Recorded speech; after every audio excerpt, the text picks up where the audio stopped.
if you want to raise money for your startup, you need to nail outreach. Why? Because you, Mr. or Mrs. Startup Founder, actually have a business to run, and you cannot afford to be messing around going to random social events hoping to meet that perfect VC or angel.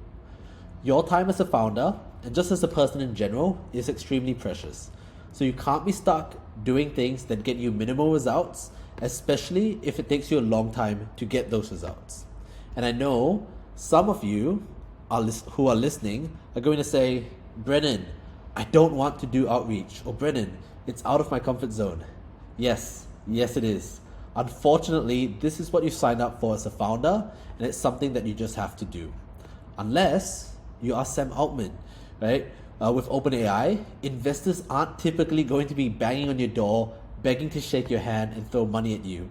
So if you're not Sam Altman, you're just going to have to learn how to do this. And I promise it's not that difficult. And luckily for you, I'm going to show you exactly how to do that today. So in this video, I'm going to show you how we got Sidely, a pre-seed life science startup, book 87 investor meetings in 2 months. And for those observant ones watching at home, I know you see 138 positive replies, but not everyone is a good fit, and not everyone actually books a meeting, even if they are positive in their email reply. So that's how we got 87 investor meetings, and I'm not going to beat around the bush. The result was that they actually did get funding. They ended up getting 2 term sheets, and you can watch the case study video on my website if you're interested. So is 87 meetings overkill? Well, if you're not familiar, it takes often 40 to 50 meetings to raise $1 million of capital, according to Y Combinator, right? You can see here that Andrew, another founder, did 100 investor meetings in 2 weeks, right? And they ended up speaking to 175 total, right? And even Scott here did 80 for their first couple rounds, right? For them, it was 60 to 80 conversations to get a yes, right? Even Jeff Bezos did 60 meetings. So everyone has to just go through this gauntlet. Right? And for some of you, this might make a lot of sense, especially if you're in sales, but it's really about building your pipeline, or in this case, a funnel, right? So let's say if we aim for 150 names to speak to, right? Just reaching out, only a few of those will actually say yes to a meeting. And it's not going to be your fault. Sometimes you just don't fit their criteria, or maybe they're just not looking to invest at that time. But let's say you pitch 100 times, you're only going to get, I would say even this is going to be a huge exaggeration. You might get 1 person to say yes, right? So you need to go through and get the feedback from investors in order to get your startup funded, right? So who am I? Why am I telling you all this, and why should you listen? All you need to know is that I help connect founders with investors fast. And my experience specifically for this video is that I do run a growth partner agency, so I have that outbound experience and the infrastructure in place. But even back in my sales career, where I've been, of course, looking for my own clients lots of the time, during my time at Zendesk, I was the #1 BDR in the APAC region, right? And these are some of the screenshots back then, where you can see, 401% for the stage 2 pipe. And even compared to, these were the top reps in the region at the time, you can see during this screenshot, I was very much above the rest. So I'm very, very good at looking for people, and I have been for quite some time. So I'm going to now walk you through exactly how to do this, but I'm going to have the assumption, right, that 1, your startup is actually worth investing in, and that's going to be something that's completely up to you. Because if you don't even have an idea, let's not bother with this outreach, and I don't know why you're watching this video. But again, more seriously now, you should have investor materials ready to go. This will just speed up the entire process, and of course help you book those meetings. So what I mean by this is, typically you need a pitch deck and a financial model at the at your bare minimum, and a pitch deck is pretty much compulsory. The financial model, you can kind of figure things out as you get those meetings, but pitch deck and a pitch, of course, you need to be ready to have that. So there's 2 ways of doing this. I'm going to say it's cold and warm, right? And I'll walk through warm first. Why? Because warm outbound is, generally speaking, what investors prefer. And what I mean by this is, an introduction or referral, or do you already know them, right? This is generally what investors prefer. Even for us, we have a few investors in our network that we've collected over time from speaking to them, where if someone fits their specific criteria, we do an introduction that way. And that's of course some of the best sort of networking you can get.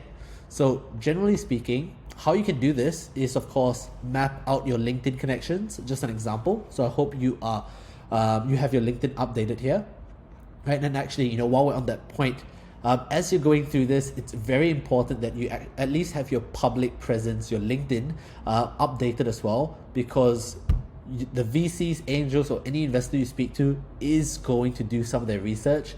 And if you have a blank profile with no experience at all, it definitely makes it less likely that they even want to connect with you, right? So when you map out your LinkedIn connections, you can try to find mutuals with specific investors. So this was just a random venture capitalist I found, and you can see LinkedIn will just tell me, hey, you have these two mutual connections. So I might want to reach out to Andy and Jason and say, hey, how do you know Nick Burrow, right? Is it possible that you can do an introduction? Can you tell me more about him? And that's just what you're gonna have to do. Tedious, but it's very, very much worth your time here. If you do it all right, of course, you could receive funding, right? But generally speaking, for the most part, if in order to speak to 150 investors, I don't know many early stage founders who know that many investors. So you're gonna have to rely on cold outbound, right? So let's jump into what cold outbound looks like. Generally speaking, especially if you're in sales, you already know that it primarily comes in cold calling, cold emails, and of course some social media platforms as well. You can DM them. But in this case, doing calls, I would say, is a big no-no, right? We surveyed quite a few investors and VCs. It's pretty much everyone says, do not call me on my personal number, do not call me when I'm with my family, or just don't call me at all. Figure out another way to connect with me. So I'm gonna say for this, especially for investor outreach, don't go ahead and do this. And for LinkedIn and X, it is good. Like I said, make sure you have your profile updated. But I generally don't think it's really good because it's not scalable, right? Because generally on these platforms, let's use LinkedIn as an example, you're really only going to be able to do 30 to 50 connections and messages per day.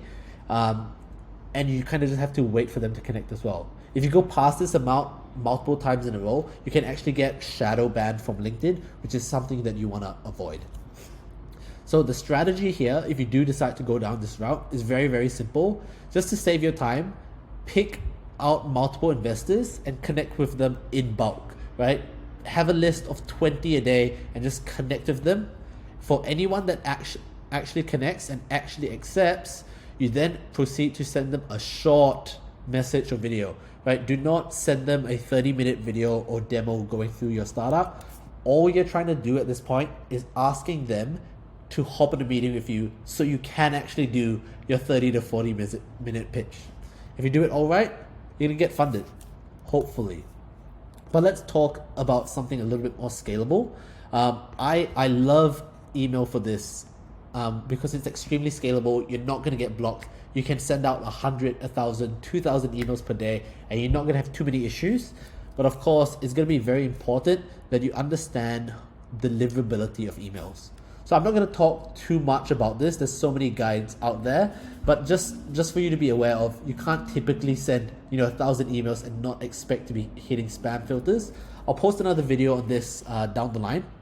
But of course, for now, all you need to understand is the entire workflow. If you do cold outbound, and I'll zoom out for you just so it's easy to see. So if you're going to do email, you need to understand your ideal customer profile. So what do they look like? You're actually going to craft an email, right? And once you send it, you of course need to manage all interactions so that you can handle all those meetings. And then you're actually going to have those meetings and then get funding and possibly fancy free dinners. But I'm going to go zoom back in here and actually figure out what does an ICP look like. If you don't know what ICP is, an ICP is your ideal customer profile. In this sense, maybe we can call it the IIC, IIP, sorry, ideal investor profile. So you need to build a list of these actual investors, and you should be targeted. You do not want to be reaching out to every investor, pitching them and like showing them what your startup does. You can get burnt very, very quickly doing that, especially if they find it very spammy. And the VC and investor space is definitely a gated community, and you can get burnt and people can share that around. So try to be targeted, try to be relevant. And what I mean by that is, if I show you, is let's figure out who your perfect investor is. If you go through multiple databases, you can often see, and investors are quite open about this generally, like what their usual check size is. If you're looking for $1 million and that investor only invests $500,000 at a time, you probably shouldn't speak to them. So you need to do some of that research. Of course, you want to make sure that they're in your niche. If you're a Series A startup, make sure that they actually invest in Series A. If they're an accelerator or only invest in pre-seed, it makes no sense for you to speak to them. And of course, all these other criteria as well. Right? Even deal velocity, something that people don't typically think about, is, for example, Y Combinator might invest in dozens of startups every year, but something that I don't know who National Science Foundation is, but National Science Foundation might only invest in 2, right? So that's a completely different deal velocity. If you have seen that they've already invested in 1, 2, or 3, and that's kind of their maximum, you might not want to reach out to them as well, right? So where can you find these people? Again, a lot of investors are on Twitter and X, right? They are also on LinkedIn, but generally speaking, you can find things like this on PitchBook, Crunchbase, and Traction. These are large databases of investors globally, and of course there's many other databases as well. Not too hard after a quick Google search. Some of them, of course, you'll have to pay either a subscription or a one-off fee. So now that you understand your ICP, let's actually look at what your email needs to look like. So your email is going to comprise of your subject line, and I'm going to say that this is extremely important. They're going to see the subject line first, so make sure it's intriguing enough to actually get them to open the email. And the rest of your email, of course, you're going to personalize it to show that you've actually done your research. You're going to talk about you and your startup because they have to know. Tell them what you're actually asking for, how much you're raising. And again, call to action. People always seem to forget this. You can't just send them an email and give them no idea of how to actually contact you. So, and I'll talk through this as well. But if you want a call, ask for the call. If you want to meet in person, ask for that. Be very specific and only pick one, right? Don't confuse them with too many call to actions. So I'm going to show you what an example personalized line could look like if you're doing the research right? So hi, I'm gonna substitute some things here just so that you are able to see what's going on. Hi Max, I saw that Max VC is focused on pre-seed e-commerce startups and previously invested in portfolio company 2, right? Congratulations. Immediately with that first line, Max knows that you've done your research. You know that he actually invested in this, and especially I think I said e-commerce. If you're an e-commerce startup, perfect person to reach out to. He knows that it's all going to be relevant, right? So all of this can actually be done with AI as well. But of course, if you're only reaching out to 10 investors a day, absolutely go ahead and just do this, right? It's not that difficult, but you need to show that you have done your research and VCs truly care about that, right? It'd be way better if you emailed 10 investors a day and got 2 responses rather than actually going out and doing 100, all spammy, and you get 1 or 2 responses as well, right? Get your bang for your buck.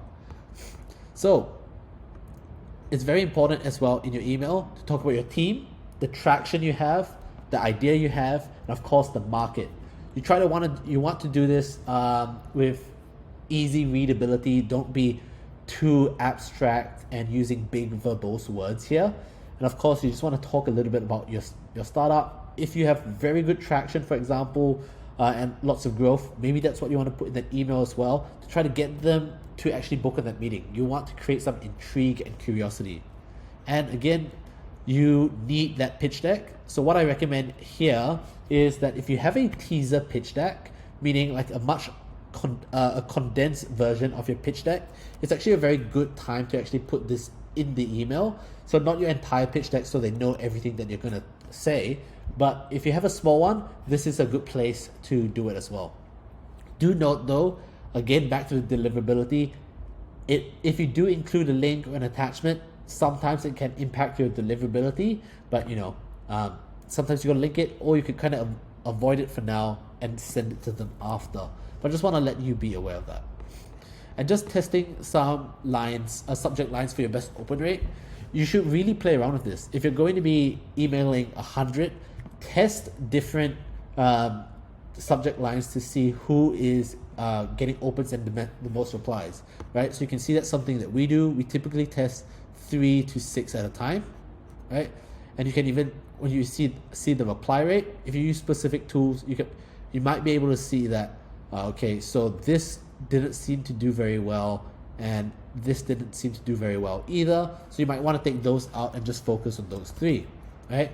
And I want to really stress that email 1, if you're going to do multiple follow-ups, will always be your best performing. So make sure that if you're going to do anything, spend the most time on that first email. The second email is really just a reminder. You're not going to be saying too much that is new. And that's pretty much it for the email side. Right? Let's jump back in on interaction management. So interaction management is really just about having to reply quickly to these VCs. You can't just be reaching out to them and then responding to them a week later. It's a really bad look. It shows that you're unorganized. And of course, this is going to be extremely important for you. So try to reply ASAP within 5 to 10 minutes, or at the very least within the same day. And generally what I'd recommend is that you actually use a booking tool, so you're not doing calendar management or anything and dicking around with that. You want to be using something like Calendly, sending it to them with your availability in there so that they can book things in with you very, very quickly. Lots of tools out there, but of course, make sure that it's up to date, because you don't want to be spending 1 or 2 emails back and forth, because that can definitely take up a couple days of your time. So if you've done everything there, you should now finally have meetings. But like I said, you're going to meet a lot of investors, so it's very, very normal to get rejected, right? You're not going to meet 100 investors and 100 people are going to say yes. It's just the name of the game. You will get rejected, so prepare yourself for that. But it's not actually a bad thing at all. When you do get rejected, or even after every investor meeting, ask for some feedback. A lot of people forget about this, but this is where the money really is. The first investor you meet to the last investor you meet, your pitch deck, and the way you talk about yourself is going to be vastly different. But it's not going to change if you don't actually collect that feedback and actually implement that. So it's very important that you do that. Another thing that's very important for these meetings is something that I call investor prioritization. And what I mean by this, let me break it down with this graph here, is that your time to term sheet, right? So the time for someone to actually commit to you is actually going to shorten more and more as you pick up certain commitments. So it's very important, for example, if these are your big VCs and investors that you really, really want, don't speak to them in campaign 1, right? Because this campaign 1 and campaign 2, you're still kind of figuring things out and you're not quite sure about your pitch just yet. So you want to save the best for last, literally, right? But also, if you do end up picking up any sort of commitments or term sheets early on, you can now reach out to them and say, hey, half of the round is already committed. We want you as a perfect investor. Would you be interested? Now they know, hey, this is a proven thing. Other VCs, other angels, other everyone is actually putting money into this. I don't want to miss out. I'm going to get FOMO. How do I get in on this as well? So that's why the time to term sheet actually decreases as you move along, assuming that you actually get some commitments as well. So what I say here is friends and family, angels, campaign 1, right? Other VCs can go into all, right? But your big ones, and you're going to have to figure out who your ideal investors are. you kind of want to save it towards the end if possible. And if you do all that, like I said, you're going to receive funding, right? And of course, fancy free dinners. So typically, they want to meet you. They're gonna say some nice things. And what it really looks like, just in case you're completely new to this, is after the initial meeting, right? They're gonna meet with the committee, right? To actually have discussion about your startup, what they actually think. If all is good, they're gonna have a second meeting with yourself, and usually they might add other people into this call as well. They're gonna discuss, and of course this changes depending on how sophisticated they are, but they're actually gonna have a discussion or an investment paper discussing why they shouldn't actually invest in you. They're gonna try to think about all the problems, right, that they might face. But if all is good, there's a partner meeting. They're gonna send you a term sheet, and what everyone's in it for, a free dinner. Easy. So it's pretty simple. Like I said, it really is. We don't need to complicate it. Building a list, emailing them, and meeting them. It's not that difficult, like I said. Hope that was all extremely easy. Thank you so much for watching.